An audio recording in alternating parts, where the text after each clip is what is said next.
सार्वजनिक education society અને સાર્વજનિક યુનિવર્સિટી સંચાલિત મિતરાજ સાર્વજનિક institute of design planning and technology Mitraj IDPT અનુભવી ફેકલ્ટી અને વૈશ્વિક અભ્યાસક્રમના સંગાથે વિવિધ આંતરરાષ્ટ્રીય પ્રોજેક્ટ્સની સાથે શૈક્ષણિક શ્રેષ્ઠતાનું સક્રિય કેન્દ્ર તરીકે પ્રગતિ કરી રહી છે। યુરોપિયન યુનિયનના એમએસ પ્રોજેક્ટ અંતર્ગત એક સંશોધન પ્રોજેક્ટ શરૂ કરવામાં આવ્યું છે, જેની પર કામ પણ થઈ રહ્યું છે। ભારતમાં હાયર એજ્યુકેશન ઇન્સ્ટિટ્યૂટ માટે ગુણવત્તાસભર જુદા જુદા વર્ગોના વિદ્યાર્થીઓને ઉચ્ચ શિક્ષણ માટે સમાન અવસરો આપવાના ધ્યેયને પ્રોત્સાહન મળે એ માટે જુદા જુદા રસ્તાઓ શોધવાના નેતૃત્વ હેઠળ યુનિવર્સિટીના સહયોગથી 3 વર્ષથી ચાલતો પ્રોજેક્ટ દરમિયાન ઉચ્ચ શિક્ષણના વ્યાપક પ્રસાર અમલીકરણ માટેના ઘણા સૂચનો સામે આવ્યા છે।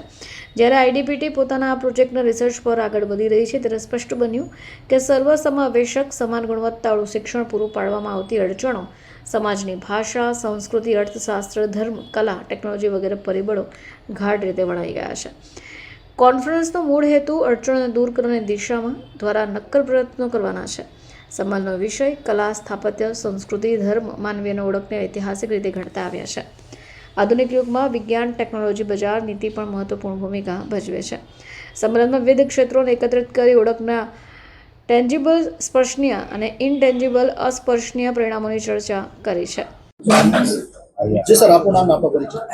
હું આશીષ વકીલ, પ્રેસિડેન્ટ સાર્વજનિક યુનિવર્સિટી।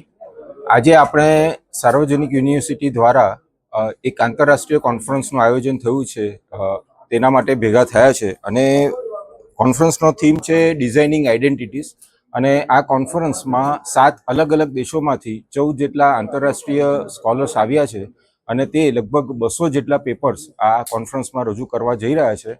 અને આ એક ઇન્ક્લુઝિવ એજ્યુકેશનનું સાર્વજનિક યુનિવર્સિટી માટે યુરોપિયન યુનિયન સાથેનું એક બહુ સુંદર સાહસ છે અને અમને આશા છે કે જેનાથી આપણા શિક્ષણ ક્ષેત્રે બહુ સારો સહયોગ પ્રાપ્ત થશે।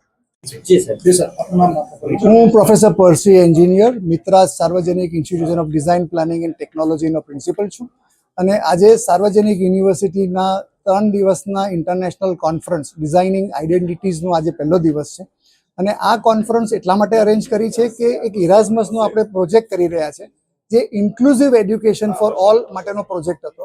એ પ્રોજેક્ટ અંતર્ગત આજે એનું ક્લોઝિંગ છે 3 વર્ષના અંતે। તો આ ક્લોઝિંગના દિવસમાં અમે આ 3 દિવસનું વર્કશોપ ઇન્ટરનેશનલ કોન્ફરન્સ કરી રહ્યા છે અને એ સમજવાની કોશિશ કરી રહ્યા છે કે ઇન્ક્લુઝિવ એડ્યુકેશનમાં કયા કયા પરિબળો મહત્વના કામ કરતા હોય છે। અને એ અમારું અન્ડરસ્ટેન્ડિંગ એવું આવ્યું છે કે સૌથી મોટું પરિબળ હોય છે ઇકોનોમિક્સ, સૌથી મોટું પરિબળ હોય છે સોશિયલ, સૌથી મોટું પરિબળ હોય છે આપણું કલ્ચર, સૌથી મોટું પરિબળ હોય છે આપણું રિલિજન। એટલે આજે અમે દેશ વિદેશથી અલગ અલગ ડોમેનના એક્સપર્ટ્સને બોલાવ્યા છે। ઇકોનોમિક્સ માટે બોલવા માટે બેલ્જિયમથી ઇકોનોમિસ્ટ આવ્યા છે।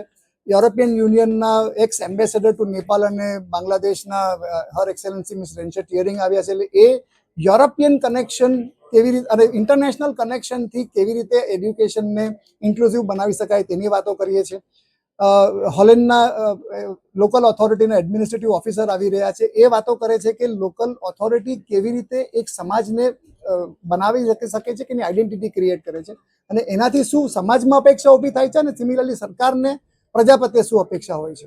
આપણી પાસે એવોર્ડ વિનિંગ આર્કિટેક્ટ્સ આવ્યા છે, અર્બન પ્લાનર્સ આવ્યા છે રોમેનિયાથી, જે પહેલા કમ્યુનિસ્ટ કન્ટ્રી હતી અને હવે કેપિટલિસ્ટ થઈ ગઈ છે।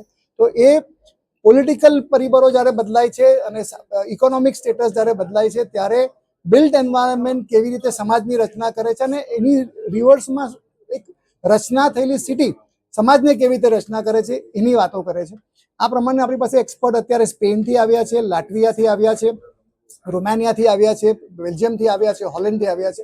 એટલે અલગ અલગ ડોમેનના એક્સપર્ટ્સને બોલાવીને અમારે એ સમજવું છે કે કયા પરિબળો એડ્યુકેશન પર અસર કરતા હોય છે, કયા પરિબળો એડ્યુકેશન પર હાવી થતા હોય છે અને એને કેવી રીતે એડ્રેસ કરી શકાય, જેથી ભવિષ્યમાં આપણે જેને ઇન્ક્લુઝિવ એડ્યુકેશનની વાતો કરીએ છીએ એ પ્રશ્નનો એક બહુ રેશનલ જસ્ટિફાયેબલ સોલ્યુશન શોધી શકાય।